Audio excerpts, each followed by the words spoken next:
নমস্কার, রোজকার গল্প চ্যানেলে আপনাদের সকলকে স্বাগত।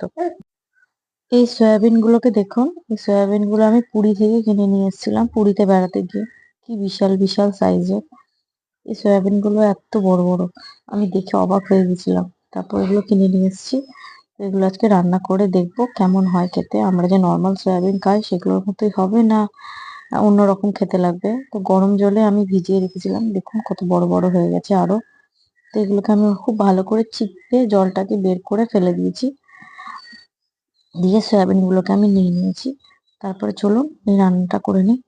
10 থেকে 15 মিনিট মতো এগুলোকে ভিজিয়ে রাখলে এরকম হয়ে যাবে গরম জলের মধ্যে।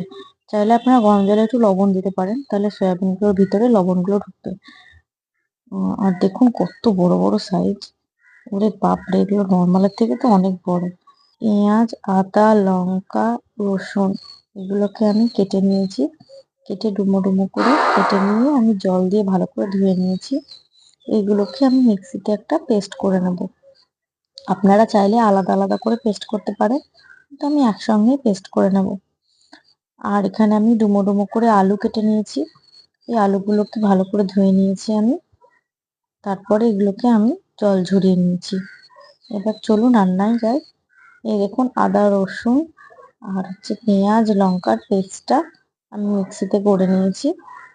আর জিরে, ধনে আর হলুদ গুঁড়ো, লবণ এগুলোকে আমরা একসঙ্গে মিশিয়ে একটু জল দিয়ে মিশিয়ে রেখেছি। তাহলে কি হবে, গুঁড়োগুলোতে জল দিলে না একটা বাটা মশলার স্বাদ আসে। জল দিয়ে ভিজিয়ে রাখলে এগুলো বাটা মশলার মতো খেতে লাগে। আমি রান্নায় কোনো লঙ্কার গুঁড়ো দিই না, আপনারা চাইলে দিতে পারেন।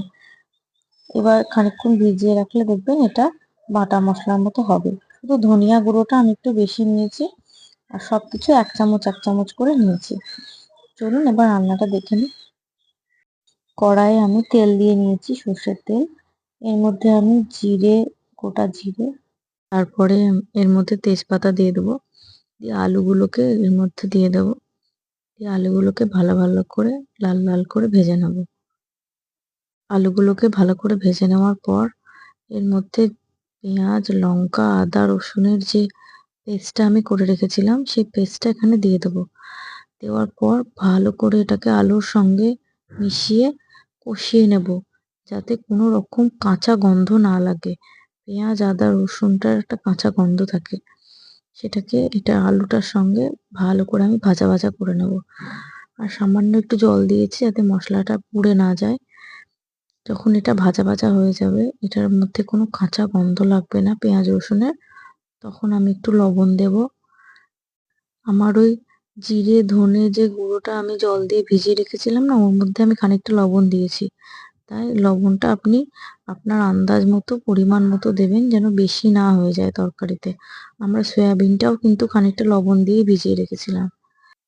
এবার এটা দেখুন একদম ভাজা ভাজা হয়ে গেছে, মানে কষানো হয়ে গেছে আলুর সঙ্গে। এবার আমরা যে জিরে, ধনে, শুকনো লঙ্কা, হলুদ গুঁড়োর যে পেস্টটা দেখুন পুরো বাটা মশলার মতো হয়ে গেছে জল দিয়ে ভিজিয়ে রাখাতে, সেইটা আমরা এই তরকারির মধ্যে দিয়ে দেবো।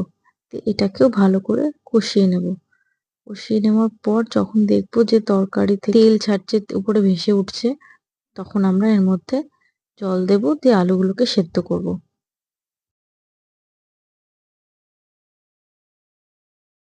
এখন উপর দিয়ে আমি খানিকটা জল দিলাম, দিয়ে এবার ভালো করে নাড়াচাড়া করব। করে আমি এটাকে আহ কি বলবো, মানে আলুগুলো সেদ্ধ করতে দেব। আলুগুলো সেদ্ধ করতে দেব। দেখুন তরকারি থেকে তেল ছেড়ে দিয়েছে। এবার এটা সেদ্ধ হয়ে গেলে তারপরে এর মধ্যে সয়াবিনটা দেব। আমার ওই 5 থেকে 10 মিনিট মতো সময় লেগেছিল আলুগুলো ভালো করে সেদ্ধ করে নিতে। আমি এর মধ্যে একটু মটরশুঁটি দিয়েছি, আপনারা চাইলে দিতে পারেন, না ইচ্ছে হলে নাও দিতে পারেন। আমার খুব ভালো লাগে তরকারিতে মটরশুঁটি। দেখুন জলটা শুকিয়ে গেছে, মশলাটা কেমন গায়ে লেগে যাচ্ছে, আলুর কষা কষা হয়ে গেছে। ঠিক এই সময় আমরা সয়াবিন গুলোও দিয়ে দেব, দিয়ে ভালো করে নাড়াচাড়া করব। আমি এর মধ্যে খানিকটা জলও দিয়েছি। এবার সয়াবিন গুলো দিয়ে দেব। কি বড় বড় দেখুন সয়াবিন গুলো। দিয়ে ভালো করে মশলার সঙ্গে এটাকে কষিয়ে নেব।